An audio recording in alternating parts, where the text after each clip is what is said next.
Tension sur le corridor Dakar-Banjul, plus de 100 camions gros porteurs bloqués à la frontière sénégalo-gambienne. L'information est dans le quotidien national. Les transporteurs sénégalais du corridor Dakar-Banjul sont en mouvement d'humeur suite aux nombreuses tracasseries policières et douanières dont ils disent faire l'objet à la frontière sénégalo-gambienne. Nous assistons impuissants au diktat de la police gambienne qui impose aux camions gros porteurs entrant sur son territoire des taxes de 1000 francs à payer sur un linéaire de 19 km sans aucune attestation ni pièce justificative, ainsi que des frais dits de balise payés à 16 000 francs à l'aller comme au retour. Sur injonction de l'administration gambienne s'y ajoutent les taxes et visas injustifiés au poste de douane ainsi que les taxes à payer au pesage et à la traversée du pont Sénégambie. Même les véhicules de l'administration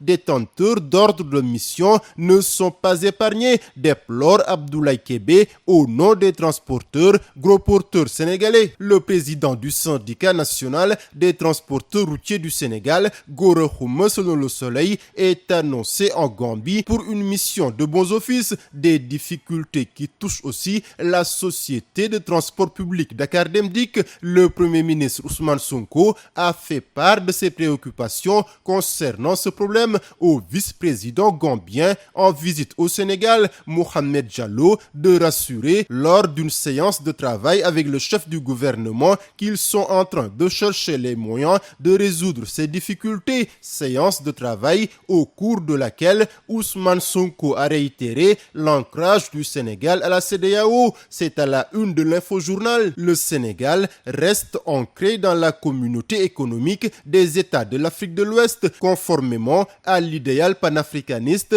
des nouvelles autorités, écrit mon confrère Lamine Diédhiou. Le Premier ministre, qui ne peut pas cautionner une nouvelle division de la communauté sous-régionale, l'a rappelé avec force hier lors de sa conférence de presse conjointe avec le vice-président gambien. Ousmane Sonko a évoqué la situation que vit la CEDEAO avec les départs du Mali, du Burkina et du Niger qui ont mis en place une organisation parallèle, l'Alliance des États du Sahel. Mais pour lui, il est hors de question pour le Sénégal de cautionner cette division de la communauté sous-régionale. Le président Bassirou Diomaye Faye, dans ses discours et les actes qu'il pose, œuvre inlassablement au maintien de ce cadre qu'est la CEDEAO. Nous ne pouvons pas encourager une énième scission alors que partout dans le monde, les gens essaient de tout faire pour se renforcer dans des regroupements très forts,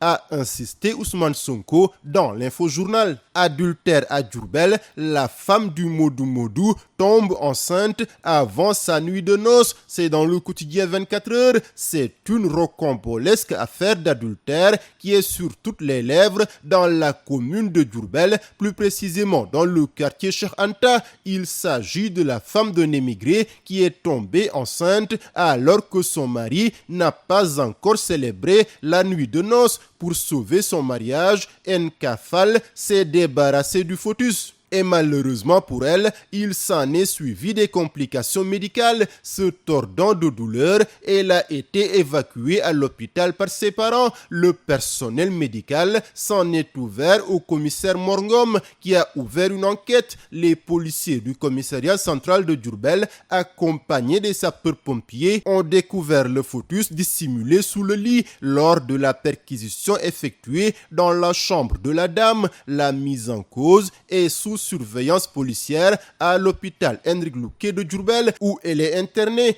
et elle est poursuivie pour interruption volontaire de grossesse.